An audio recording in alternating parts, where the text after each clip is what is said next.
मुस्लिम मोहल्ले में मंदिर कहां से आया? संभल विवाद की जांच मंदिरों की खोज तक कैसे आई? पहले ध्वस्त मंदिर मिला, फिर उसके पास एक हुआ, फिर एक और मंदिर, एक और हुआ। ये सब अब क्यों मिलती जा रही है? अब तक कहां दबे हुए थे? क्यों दबे हुए थे? किसने दबाए? क्या हुआ था 1978 की 25 मार्च को? किसने खेली होली पर उस दिन हिंदुओं की खून की होली? किसने भड़काया दंगा? सब कुछ बताएंगे आपको। और क्या है 40 साल पुराना संभल के दंगों के कलंक का खौफनाक राज, देखिए जरा। संभल में दबा राज, मुंह खोलेगा आज। बंद पड़े मंदिर का खुला राज। 40 सालों से दबा सच आया सामने। मंदिर में शुरू हुई पूजा, लगे सीसीटीवी। एक तरफ जहां उत्तर प्रदेश के संभल जिले में शाही मस्जिद को लेकर अलग अलग दावे किए जा रहे हैं, वहीं दूसरी तरफ एक घर के भीतर शिव मंदिर मिलने के बाद जिले में हड़कंप मचा हुआ है। इस वक्त संभल किसी छावनी से कम नजर नहीं आ रही। चप्पे चप्पे पर पुलिस बल की तैनाती की गई। बाहरी जिलों से आने वाली गाड़ियों तक की जांच की जा रही है। संभल के हयात नगर में मिला एक और मंदिर। खग्गूसराय में दूसरे कुएं की खुदाई शुरू। संभल के खग्गूसराय में एक पुराना कुआं मिला है, जिसमें से कई मूर्तियां मिली। लोगों ने दावा किया कि ये मूर्तियां भगवान गणेश, कार्तिकेय और लक्ष्मी जी की हैं। शाही मस्जिद और इस पुराने मंदिर के बीच करीब 2 किलोमीटर की दूरी है। वहीं खग्गूसराय इलाके में एक और कुआं मिला। पुलिस प्रशासन उस पर बनी छत को तोड़ रहा है।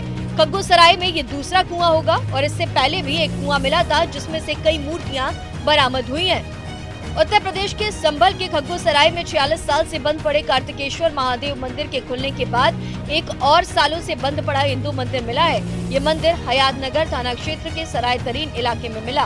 पहला मंदिर भगवान शिव का और दूसरा राधा कृष्ण का है। राधा कृष्ण के इस मंदिर में भगवान हनुमान की भी प्रतिमा है। मंदिर के मिलने की जैसे ही खबर मिली है, प्रशासन फौरन पहुँच गया और ताला खुलवाया गया। इसके बाद इस मंदिर की भी साफ सफाई शुरू कर दी गई है। सामने आई तस्वीरों में देख सकते हैं कि मंदिर के आसपास घनी बस्ती है और मंदिर की दीवारें देखकर ही पता चल रहा है कि सालों से इस पर कोई ध्यान नहीं दिया गया। हालांकि मालूम हो कि इस मंदिर के आसपास किसी तरह का अतिक्रमण नहीं मिला, जैसा कि कार्तिकेश्वर मंदिर के पास मिला था। खग्गूसराय में मिले मंदिर के पास अवैध कब्जे को तो मुस्लिम परिवार छोड़ने को तैयार हो गया और प्रशासन से बातचीत के बाद खुद अतिक्रमण हटा रहा है। लेकिन इस इलाके में मिल रहे कुओं के कारण मामला सुर्खियों में है। क्या संभल में है 22 कुएं? कुछ रिपोर्ट्स ऐसी भी सामने आई जिसमें जिलाधिकारी डॉक्टर राजेंद्र पैसिया के हवाले से बताया गया कि संभल में 68 तीर्थ और 21 कूप और 52 सराय और दर्जनों सरोवर होने की जानकारी सामने आई। रिपोर्ट्स में कहा गया कि इलाके में अवैध कब्जा होने के बाद ये सारी चीजें विलुप्त हो गई, लेकिन अब दोबारा प्रशासन के प्रयासों से संभल अपने वास्तविक रूप में लौट आएगा। एक अफवाह से भड़का दंगा। 1978 के दंगे के बाद हिंदुओं का पलायन। दंगे से बंद पड़ा है मंदिर। लाशें नहीं मिले तो पुतलों का दाह संस्कार। एक रिपोर्ट के मुताबिक 29 मार्च 1978 को संभल में सबसे बड़ा दंगा भड़का। 25 मार्च 1978 को होली थी। होली जलाने पर दोनों समुदायों में तनाव था। उसी समय अफवाह उड़ी कि एक दुकानदार ने दूसरे समुदाय के शख्स को मार दिया। इसके बाद दंगे शुरू हो गए। तब तक कई लोगों ने एसडीएम रमेश चंद्र माथुर के ऑफिस में छिपकर जान बचाई थी। दंगे के बीच एक कारोबारी बनवारी लाल ने दुकानदारों को अपने सारे मुरारी लाल की कोठी में छुपाया था। दंगाइयों ने कोठी का गेट ट्रैक्टर से तोड़ दिया और 24 लोगों की हत्या कर दी। उस वक्त 30 से ज्यादा दिन तक कर्फ्यू लगा। रिपोर्ट में लिखा गया है कि संभल के आसपास के हर गांव में लोग मारे गए थे। रिपोर्ट में 184 से ज्यादा लोगों की मौत का जिक्र भी है। इनमें कई लोगों की लाशें तक मिली, उनके पुतले बनाकर दाह संस्कार किए गए। एक कारोबारी के हाथ पैर गला काटा हुआ है। सबूत न मिलने से 48 आरोपी बरी। रिपोर्ट में जिक्र है कि एक कारोबारी बनवारी लाल को बहुत बेरहमी से मारा गया था। वे परिवार में रोकने के बावजूद दंगे वाले इलाके में चले गए।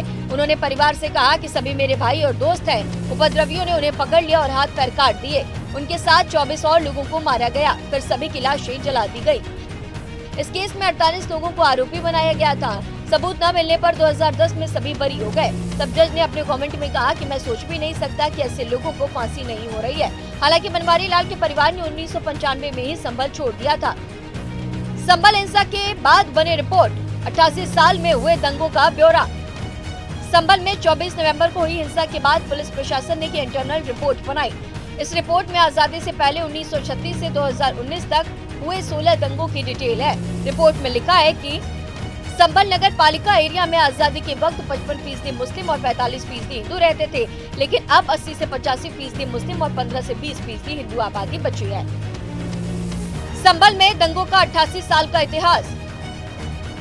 सांप्रदायिक दंगे हुए थे, लेकिन कितने लोगों की मौत हुई, कैसे दंगा शुरू हुआ, इसकी जानकारी नहीं है। बंटवारे के वक्त संभल में भी दंगे हुए। हातिम सराय इलाके के 20 से 25 लोगों ने बचने के लिए कोतवाली में शरण ली थी। घर लौटते वक्त उन पर हमला हुआ, जिसमें जगदीश शरण नाम के शख्स की मौत हो गई। 1948 इस दंगे में हाकिम सराय के पास 6 लोग मारे गए थे। संभल में करीब 20 दिन तक का कर्फ्यू लगा था। 1958 हिंदू इंटर कॉलेज में दोनों समुदाय के छात्रों के बीच हिंसा भड़की। इस दौरान 2 दिन कर्फ्यू लगा था। कृष्णेश्वर नाथ महादेव मंदिर फाइल फोटो वेब सीरीज ई पेपर मौत हो गई थी। 1976 फरवरी में अफवाह उड़ी कि राजकुमार सैनी नाम के युवक ने एक मौलवी को पीटा है और इसके बाद भड़के दंगों में संभल के ऐतिहासिक सूरजकुंड मंदिर और मानस मंदिर को तोड़ा गया। इसमें 5 लोगों की मौत हुई थी। 7 दिन संभल में कर्फ्यू लगा रहा। 1982 अयोध्या में बाबरी मस्जिद का ताला खुला, तब संभल में बाजार बंद कराए गए थे। इस दौरान कारोबारी हरिशंकर रस्तोगी की हत्या कर दी गई थी। 1986 8 मार्च को शिवरात्रि पर शोभा यात्रा निकाली जा रही थी। अफवाह उड़ी कि हरिहर मंदिर में जल चढ़ाया जा रहा है और इससे हिंसा भड़क गई। इस दंगे में 4 लोग मारे गए। 1992 6 दिसंबर को बाबरी मस्जिद ढहाए जाने के बाद संभल के नखासा तिराहे पर मुस्लिम समुदाय के 20,000 से ज्यादा लोग जुटे। उन्होंने पुलिस पर हमला कर दिया। बचाव में पुलिस ने फायरिंग की। दंगों में 5 लोग मारे गए। 8 दिन तक कर्फ्यू लगा रहा। तो संभल के अलावा वाराणसी और मुजफ्फरनगर से भी बंद पड़े मंदिरों के मिलने की तस्वीरें सामने आ रही है, जो मौजूदा सर्द मौसम में सियासी पारा बढ़ा रही है। उधर 12 दिसंबर 2024 को सुप्रीम कोर्ट ने मंदिर मस्जिद विवाद पर नए केस पर और कोई आदेश देने पर रोक लगाई हुई है। उस आदेश का इन मंदिरों के मिलने पर क्या असर होगा, बताएंगे आपको अगली वीडियो में। लेकिन फिलहाल के लिए बस इतना ही। नमस्कार।